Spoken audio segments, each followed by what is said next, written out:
Shalom, le peuple de Dieu, shalom. J'espère que vous allez bien, très très bien. C'est le désir du Père que nous allons bien. Amen. Alléluia. Nous y sommes pour lire la Bible ensemble comme le Père nous demande de le faire. Amen.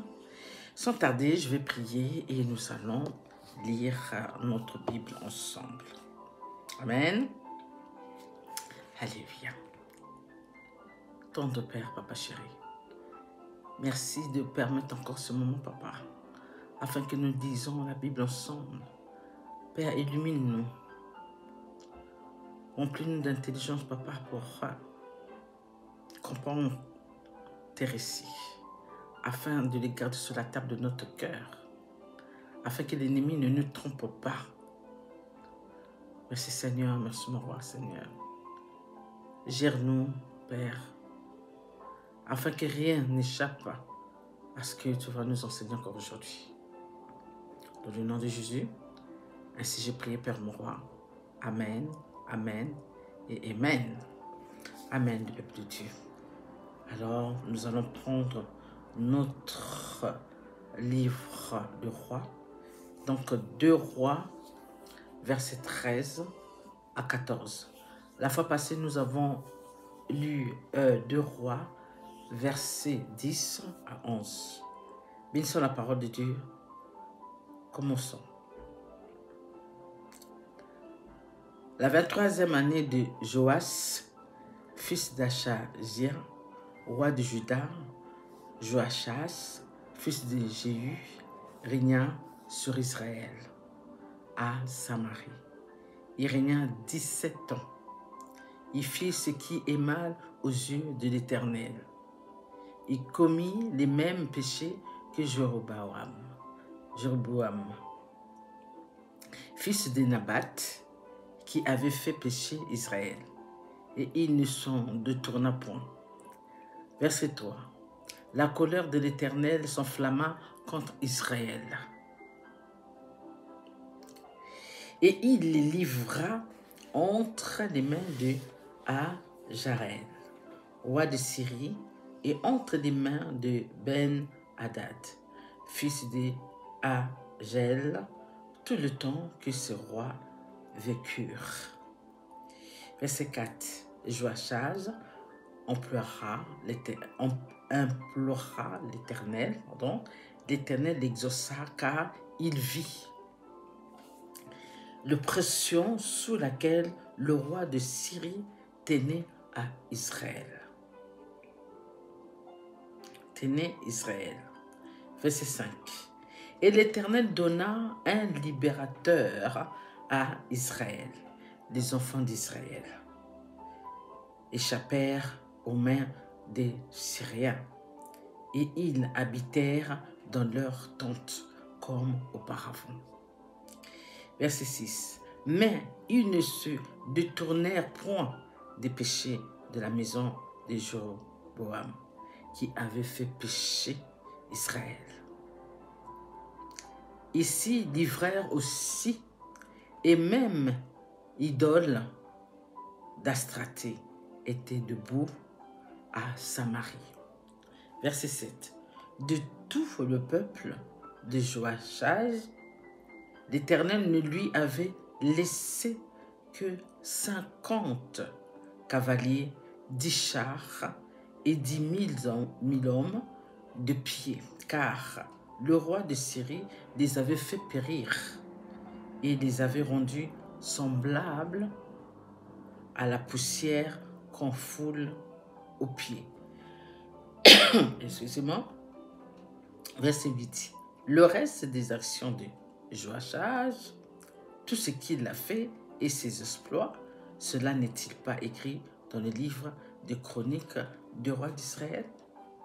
Verset 9. Joachaz se coucha avec ses pères, et on enterra à Samarie, et Joas, son fils, régna à sa place. Verset 10.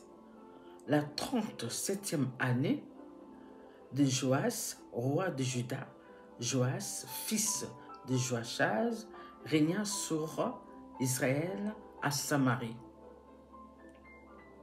Il régna 16 ans. Verset 11. Il fit ce qui est mal aux yeux de l'Éternel.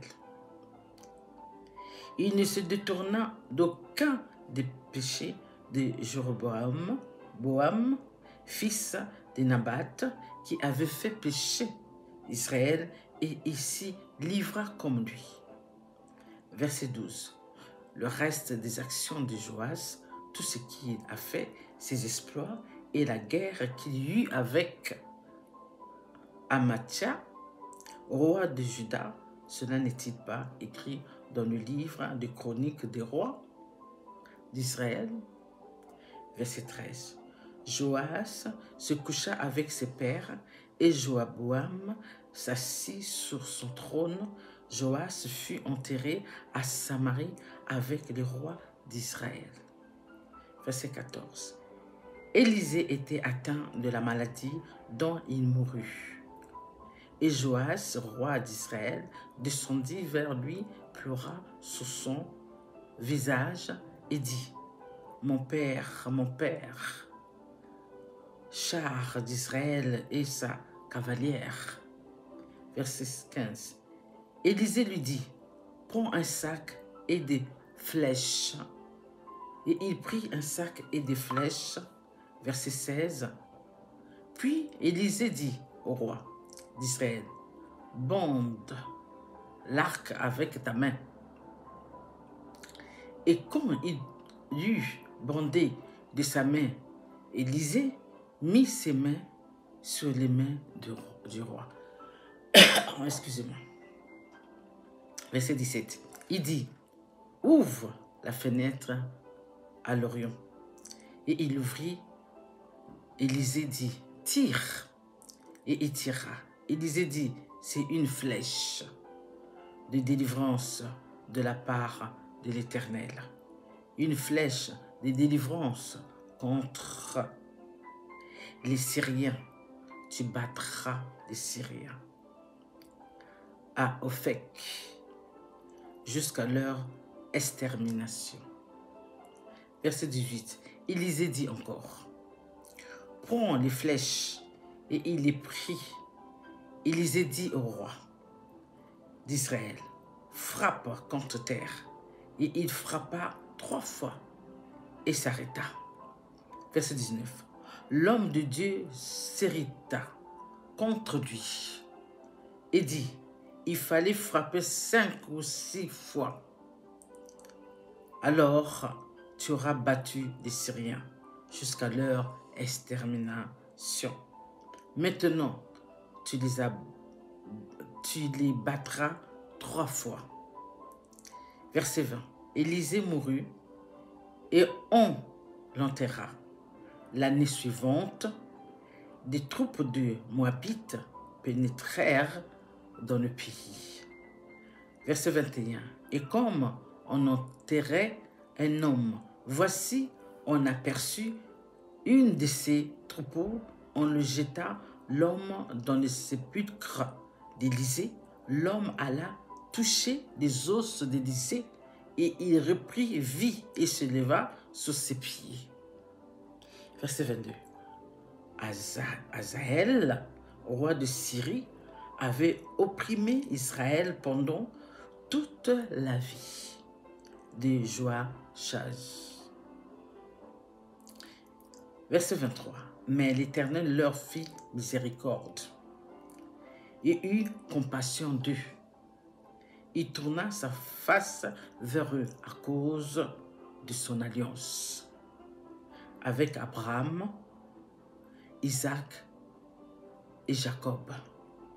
Il ne voulut pas les détruire et jusqu'à présent, il ne les a pas rejetés de sa face.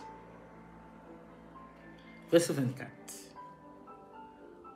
Hazaël, roi de Syrie, mourut. Et Ben-Hadad, son fils, régna à sa place. Verset 25. Joas, fils de Joachaz, reprit des mains de Ben-Hadad fils de Hazaël, les villes enlevées par Hazaël, à Joachaz, son père. Pendant la guerre, Joas l'a battu 3 fois et il recouvra les villes d'Israël. Puis suivons notre deuxième page, la page 14 de 2 Rois 14. La seconde année de Joas, fils de Joachaz, roi d'Israël, Amatsia, fils de Joas, roi de Juda, régna. Verset 2. Il avait 25 ans lorsqu'il devient roi. Et il régna 29 ans à Jérusalem. Sa mère s'appelait Joadan de Jérusalem. Verset 3. Il fit ce qui est droit aux yeux de l'Éternel, non pas toutefois comme David, son père. Il agit entièrement comme avait agi Joas, son père. Seulement, le haut lieu ne disparaît point. Le peuple offrait encore des sacrifices et des parfums sur les hauts lieux. Verset 5. Lorsque la royauté fut affermie entre ses mains, il frappa ses serviteurs qui avaient tué le roi, son père. Verset 6. Mais il ne fit pas mourir les fils des meurtriers, selon ce qui est écrit dans le livre de la loi de Moïse, où l'Éternel donne ce commandement: on ne fera point mourir les pères pour les enfants, et l'on ne fera point mourir les enfants pour les pères, mais on fera mourir chacun pour son péché. Verset 7. Il bâtit 10 000 étomites dans la vallée du Sel. Et durant la guerre, il prit cela et l'appela Joktel, nom qu'elle a conservé jusqu'à ce jour. Verset 8. Alors Amasia envoya des messages à Joas, fils de Joachaz, fils de Jéhu, roi d'Israël, pour lui dire: viens, voyons-nous en face. Verset 9. Et Joas, roi d'Israël, fit dire à Amasia, roi de Juda, l'épine du Liban, envoya dire au cèdre du Liban: donne ta fille pour femme à mon fils, et les bêtes sauvages qui sont au Liban passèrent et foulèrent l'épine. Verset 10. Tu as battu les Édomites et ton cœur s'élève. Jouis de ta gloire et reste chez toi. Pourquoi t'engager dans une malheureuse entreprise qui amènerait ta ruine et celle de Juda? Verset 11. Mais Amasia ne l'écouta pas, et Joas, roi d'Israël, monta et ils se virent en face. Lui, Amasia, roi de Juda, et Beth-Shemesh, qui est à Juda. Verset 12. Juda fut battu par Israël, et chacun s'enfuit dans sa tente. Excusez-moi. Verset 13.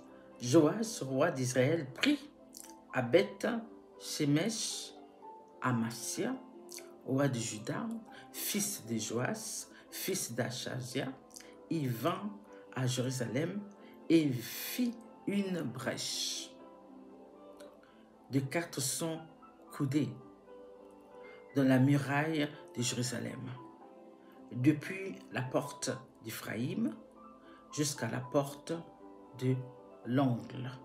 Verset 14. Il prit tout l'or et l'argent et tous les vases qui se trouvaient dans la maison de l'Éternel et dans les trésors de la maison du roi. Il prit aussi des otages et il retourna à Samarie. Verset 15. Le reste des actions de Joas, ce qu'il a fait, ses exploits et la guerre qu'il eut avec Amasia, roi de Juda, cela n'est-il pas écrit dans les livres des chroniques du roi d'Israël? Verset 6. Joas se coucha avec ses pères et il fut enterré à Samarie avec les rois d'Israël. Et Jéroboam, son fils, régna à sa place. Verset 17. Amasia, fils de Joas, roi de Juda, vécut 15 ans après la mort de Joas, fils de Josias, roi d'Israël. Verset 18. Le reste des actions d'Amasia, cela n'est-il pas écrit dans les livres des chroniques des rois de Juda? Verset 19. En formant contre lui une conspiration à Jérusalem, et il s'enfuit à Lachis. Mais on le poursuivit à Lachis où on le fit mourir. Verset 20. On le transporta sur des chevaux et il fut enterré à Jérusalem avec ses pères dans la ville de David. Et tout le peuple de Juda prit Azaria, âgé de 16 ans, et l'établit roi à la place de son père. Amastia, Azaria rebâtit Élat et les filles et la fille rentraient sous la puissance de Juda, après que le roi fut couché avec ses pères. Verset 23. La 15e année d'Amasia, fils de Joas, roi de Juda, Jéroboam, fils de Joas, roi d'Israël, régna à Samarie. Il régna 41 ans. Verset 24. Il fit ce qui est mal aux yeux de l'Éternel. Il ne se détourna d'aucun des péchés de Jéroboam, fils de Nabat, qui avait fait pécher Israël. Verset 25. Ils rétablirent les limites d'Israël depuis l'entrée de Hamath jusqu'à la mer de la plaine, selon la parole que l'Éternel, le Dieu d'Israël, avait prononcée par son serviteur Jonas, le prophète, fils d'Amitai, de Gad et Fer. Verset 26. Car l'Éternel vit l'affliction d'Israël à son comble et l'extrémité à laquelle se trouvaient réduits esclaves et hommes libres, sans qu'il y eût personne pour venir au secours d'Israël. Verset 27. Or, l'Éternel n'avait point résolu d'effacer le nom d'Israël de dessous les cieux, et il les délivra par Jéroboam, fils de Joas. Verset 23, notre avant-dernier verset. Le reste des actions de Jéroboam, tout ce qu'il a fait, ses exploits à la guerre et comment il fit rentrer sous la puissance d'Israël Damas et Hamath qui avaient appartenu à Juda. Cela n'est-il pas écrit dans le livre des chroniques des rois d'Israël? Notre dernier verset ici, verset 29. Jéroboam se coucha avec ses pères, avec le roi d'Israël, et Zacharie, son fils, régna à sa place. Bénissons la parole de Dieu. Alléluia. Encore une fois, nous voyons comment le Père marche avec ses enfants.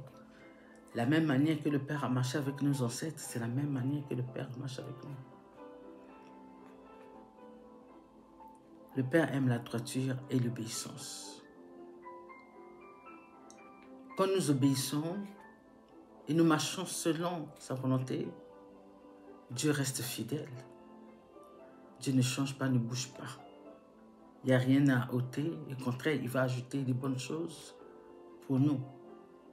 Mais lorsque nous marchons dans désobéissance, de ne pas écouter le Père, à faire de n'importe quoi, à désobéir, là, c'est plus la même chose. Là, le Père change aussi. Il fait ce qu'il a à faire comme nous le savons tous. Il prend des décisions radicales afin de faire ce qu'il a décidé de faire et selon sa volonté et selon les actes posés. Lorsque le Père dit fidèle, il est fidèle. Mais nous, de notre côté, nous devons aussi être fidèles. Si nous ne sommes pas fidèles, Dieu prend les décisions qu'il avait déjà prescrites dans ses règles. Lorsque nous marchons bien, tout va bien, il n'y a pas de souci. Lorsque nous trahissons le Père, eh bien, il nous montre qu'il n'est pas content. C'est pourquoi il nous dit toujours de choisir. Soit vous prenez la voie de l'ennemi, soit vous prenez ma voie. Soit vous marchez avec moi, soit vous marchez avec l'ennemi. Dieu nous a laissés libres, il ne nous a pas attachés. Maintenant, lorsque vous choisissez de marcher avec l'ennemi, sachez-le qu'il y a des conséquences. Dieu ne réjouit pas de tes actes qui ne sont pas ce qu'il t'a demandé de faire. Dieu ne réjouit pas lorsque tu désobéis, lorsque tu le trahis avec son ennemi juré. Dieu ne peut pas laisser passer. Il y aura toujours des conséquences. Il faut savoir une chose. L'ennemi souhaite notre mort à travers le Père. Comment? Il nous pousse à faire des bêtises, à pécher sans arrêt, afin que le Père s'hérite. Et si ça continue, si ça dure, ça perdure, fin de faire, Dieu va prendre des décisions radicales et il va nous renverser. Et puis encore, si nous écoutons ces choses-là, si nous pensons que la voix de l'ennemi est mieux que la voix du Père, sachez-le, l'ennemi le bute depuis qu'il est venu de ce monde, depuis quand on l'a jeté sur la terre là. Hein? Le but de l'ennemi, c'est de nous tuer. Le but de l'ennemi, ce n'est pas de nous protéger de nos ennemis. Il ne nous aime pas, il ne protège pas. Il cherche notre mort et nous amène à la mort. Par contre, Dieu, notre Père, nous aime. Il nous châtie pour qu'on puisse faire attention, pour nous protéger contre l'ennemi, contre les diables. Et lorsque nous n'écoutons pas, le Père est prêt à nous livrer à lui, à nous livrer à nos ennemis. Il faut savoir les ennemis qui nous persécutent, qui sont derrière nous à vouloir du mal. C'est les agents de Lucifer. Ils travaillent avec Lucifer. Les démons, tous ces esprits-là, ils travaillent avec Lucifer. Tous ces gens mauvais, méchants, haineux, ils sont les agents de Lucifer. Un enfant de Dieu ne peut pas souhaiter le mal de son frère, de sa sœur. D'accord? Alors, tous ces gens-là qui sont dans le mal, ça fait partie de la famille de l'ennemi. Et tous ces enfants, les enfants de Dieu, nous sommes censés de faire du bien. Il faut qu'on distingue les choses. Les enfants de Dieu, nous sommes connus pour être doux, douces, aimantes, avenantes, faire du bien aux autres. Et de l'autre côté de l'ennemi, nous savons que lui, c'est que la merde. Il détruit, il anéantit, il renverse, il vole. Il fait tout ce qui est le contraire de ce que Dieu fait avec nous, de ce que Dieu veut que nous fassions. C'est pourquoi le Père ne prend pas le temps. Dès que ça ne va pas, il change. Et quand il change, sois-en sûr que ta vie ne sera plus la même. Si tu es intelligent, si tu sais comment revenir vers le Père, au contraire, la porte ouverte, tu viens, tu demandes pardon au Père, tu te repens de ce que tu as fait. Tu demandes, Père, aide-moi, change-moi, que je marche selon ta volonté et non ma volonté. Je te demande pardon, Père, reprends-moi. Le Père va te reprendre, il va recommencer avec toi, afin de te diriger, afin de te mettre sur le droit chemin, afin que ces choses-là ne soient plus ton partage, afin que lorsque l'ennemi va essayer de venir te chercher, il ne te trouvera pas. Et même s'il te trouve, tu vas lui parler, tu vas le chasser. Parce que le Père nous enseigne afin de le chasser, afin d'avoir l'autorité de Jésus sur lui. Amen. Voilà. Dans tout ce qui n'est pas comme le Père veut, comme nous avons dit dans le récit, tous ces rois qui ne respectent pas, et ça ne peut pas passer sans conséquence. Et ceux-là qui obéissent, effectivement, le Père les bénit, le Père les protège, même si ça part, mais le Père les protège, c'est que c'était le moment de partir, de quitter ce monde. Amen. Donc nous devons faire attention. Nous devons seulement obéir, respecter le Père, faire profil bas, afin que le Père puisse nous enseigner encore et encore, nous guider, nous protéger, mettre ces gens tout autour de nous, les anges de Père tout autour de nous, gérer nos vies, nous accompagner, nous escorter par l'ordre que le Père lui-même donne à ses anges afin de nous protéger. Amen. Sur ce, je vous aime. Soyez bénis abondamment et restez fidèles. Priez sans cesse. Regardez ce qui se passe dans le monde. Voyez vous-même ces chaos par-ci, par-là. Tous les 4 matins, on a ci. Tous les 4 matins, on a ça. Ça dépasse l'entendement. Mais ce n'est pas encore fini. Mais n'ayez pas peur. Mais nous allons continuer seulement à prier et dire au Père, Père, souviens-toi. J'avais dit pendant des moments comme ça, nous devons te faire confiance. Nos yeux sont fixés vers toi. Parce que nous savons que tu as vaincu le monde. Nous savons que notre génération aussi, tu vas vaincre sur le mal. Amen. Sur ce, je vous aime. Soyez bénis abondamment. Dans le nom de Jésus. Pour cela, à bientôt. Bye.